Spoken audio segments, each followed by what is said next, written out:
Intaha parantos rengse, naon ma perkara kitab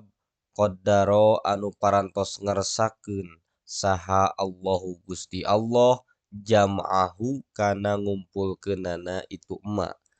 Wa arju sareng ngarepkeun kuring minhu ti Gusti Allah subhanahu nyucikeun abdi kalawan nyucikeun saestuna ka Gusti Allah ayu imma kana yen muga ngumumkeun Gusti Allah naf'ahu kana kamanfaatanana itu ma. Wa yuksiro sareng muga nyeueurkeun Gusti Allah fil qulubi dina hate waqahu kana tumibana itu ma. Wa atlubu sareng nyuhunkeun kuring mimman tina buktina jalma ittola'a anu ninggalian itu man alaihi kana itu ma min ulil ma'rifati ti jajaran jalmi anu ngagaduhan ilmu wa ata bari mendakan itu ulil ma'rifah fihi dina itu ma ala khotoin kana kasalahan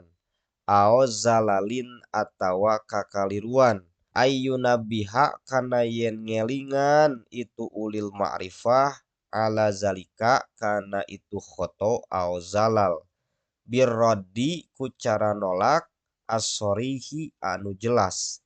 liyah zaro lantaran supaya sieun saha annasu jalma-jalma minat tibai tina turut ka kuring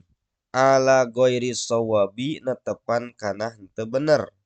fal haqqu tah ari kabeneran ahakku eta leuwih ngahak naon ayu taba'a yen diturut itu al haq wal insanu sareng ari manusa mahalul khoto'i eta tempatna kasalahan wan nisyani sareng poho.